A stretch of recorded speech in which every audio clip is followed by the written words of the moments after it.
Universitas Indraprasta PGRI, lambang pejuang dalam pendidikan. Dengan rela ikhlas tak berputus asa, berbakti demi Indonesia jaya. Rahmat Tuhan yang Maha Kuasa, lahir Universitas Indraprasta PGRI untuk melaksanakan tugas mulia, ciptakan generasi yang mandiri. Mari semua berjuanglah demi kemakmuran bangsa kita. Halau kebodohan, tingkatkan prestasi, Indonesia jaya selalu. Mari semua berjuanglah demi kemakmuran bangsa kita. Halau kebodohan, tingkatkan prestasi, Indonesia jaya selalu.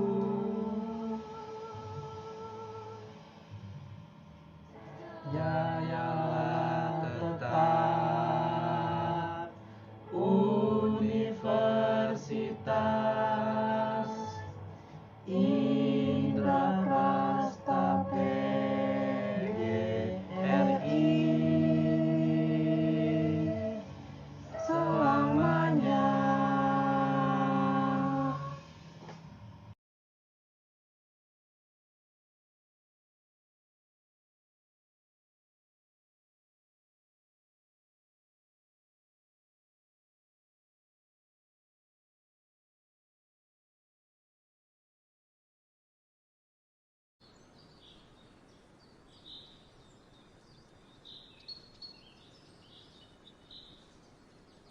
Pendidikan pada zaman purba sederhana dan unik dengan peran ayah dan ibu dalam mendidik anak-anak mereka.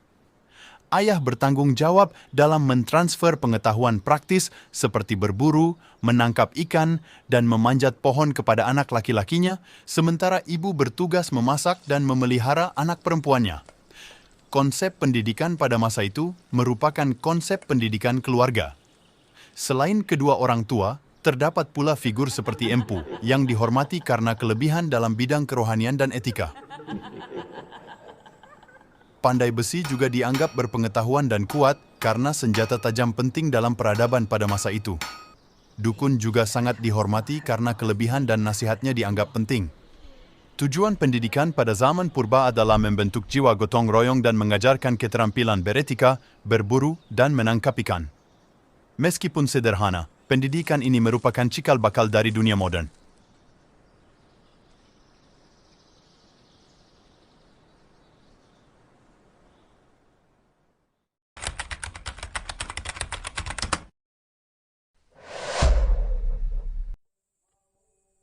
Sistem pendidikan sejak awal perkembangan agama Hindu-Buddha di Indonesia telah sepenuhnya memiliki muatan keagamaan. Pendidikan keagamaan Hindu-Buddha diterapkan di padepokan-padepokan.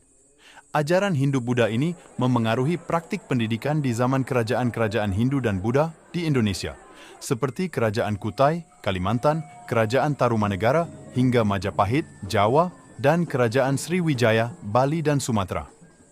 Kelompok Brahmana pada masa itu bertanggung jawab dalam penyelenggaraan pendidikan dan pengajaran. Meskipun demikian, sistem kasta yang ada di Indonesia tidak seketat yang ada di India. Materi yang dipelajari dalam pendidikan keagamaan Hindu-Buddha meliputi teologi, bahasa dan sastra, ilmu kemasyarakatan, ilmu eksakta, serta ilmu pasti seperti perhitungan waktu, seni bangunan, dan seni rupa. Pada tahap akhir perkembangan pendidikan keagamaan Hindu-Buddha, pola pendidikan yang dilakukan oleh guru di padepokan tidak lagi bersifat besar-besaran dengan jumlah murid yang relatif terbatas dan materi pembelajaran yang lebih berfokus pada aspek religius dan spiritual. Selain belajar, para murid di padepokan juga diharuskan untuk bekerja untuk memenuhi kebutuhan sehari-hari mereka. Dengan demikian, pada masa itu, pengelola pendidikan keagamaan Hindu-Buddha adalah kaum Brahmana. Sistemnya tidak formal, guru dapat diundang untuk datang ke istana, dan pendidikan kejuruan dilakukan secara turun-temurun sesuai dengan kasta masing-masing.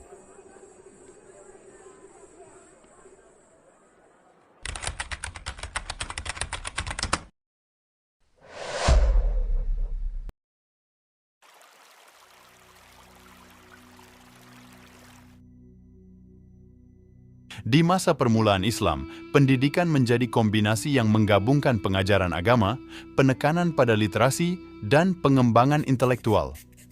Masjid berperan sebagai pusat edukasi di mana masyarakat berkumpul untuk belajar dan mendiskusikan berbagai aspek kehidupan seperti agama, politik, dan tata sosial. Metode pembelajaran yang populer adalah halakah, di mana pembelajaran terjadi dalam lingkaran kecil, memungkinkan interaksi langsung antara pengajar dan murid dalam memahami Al-Quran, hadis, dan prinsip-prinsip Islam. Literasi juga menjadi fokus utama dalam pendidikan dengan penekanan kuat pada membaca dan menulis untuk memahami ajaran Al-Quran. Islam mendorong pemikiran kritis dan diskusi intelektual melalui konsep ijtihad yang memicu debat dan penelitian ilmiah. Perempuan juga turut berperan dalam proses pendidikan, baik sebagai peserta maupun pengajar, menunjukkan pendekatan inklusif Islam terhadap pendidikan. Secara keseluruhan, pendidikan di zaman permulaan Islam dicirikan oleh integrasi antara iman, ilmu pengetahuan, dan etika, dengan tujuan tidak hanya menyebarluaskan agama, tetapi juga membangun masyarakat yang berpengetahuan dan berakhlak mulia.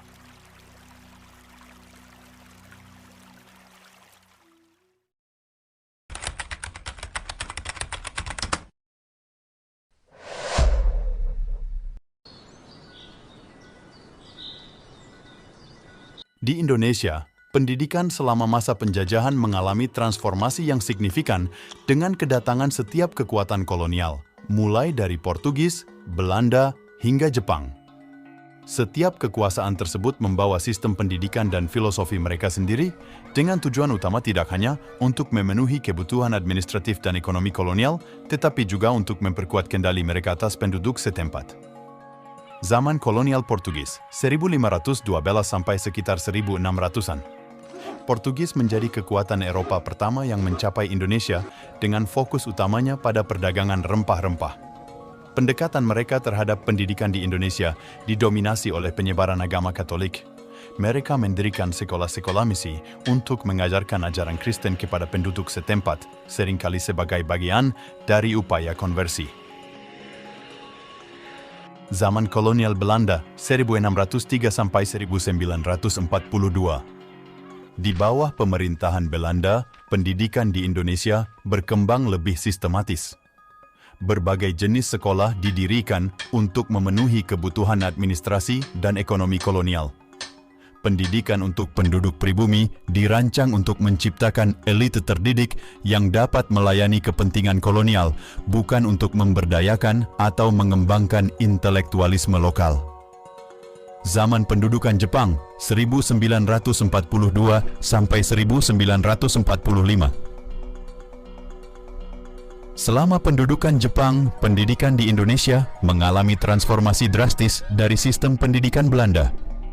Jepang menerapkan sistem pendidikan yang bertujuan untuk menghapuskan pengaruh Barat dan menanamkan semangat Asia Timur.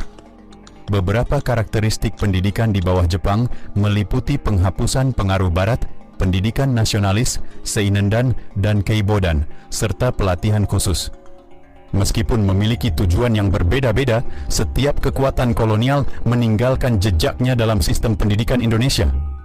Setelah kemerdekaan, Indonesia dihadapkan pada tantangan besar dalam merangkul dan mengintegrasikan berbagai sistem pendidikan tersebut menjadi satu sistem pendidikan nasional yang inklusif dan merdeka.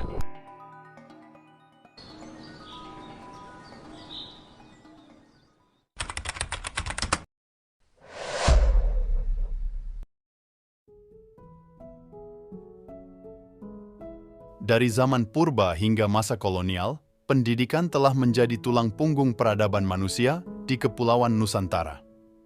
Di zaman purba, pendidikan diwariskan melalui keluarga dengan nilai-nilai gotong royong dan kecakapan praktis. Pada masa Hindu-Buddha, pendidikan berpusat di padepokan dengan fokus pada agama, bahasa, dan ilmu pengetahuan. Kemudian, Islam datang membawa pendidikan dengan masjid sebagai pusat keilmuan dan pendidikan inklusif. Era kolonial menandai era perubahan besar dengan sistem pendidikan yang dibawa oleh Portugis, Belanda, dan Jepang. Dari jejak-jejak pendidikan purba hingga zaman kolonial, kita melihat bagaimana pendidikan telah menjadi cerminan dari perjalanan panjang bangsa Indonesia. Sebagai warga negara Indonesia, memahami warisan pendidikan kita adalah langkah pertama menuju penghormatan terhadap identitas dan kebanggaan nasional kita. Mari kita terus belajar dan menghargai sejarah pendidikan kita, karena dari sini kita dapat meraih masa depan yang lebih baik. Terima kasih telah menyaksikan video kami. Sampai jumpa di lain waktu. Bye!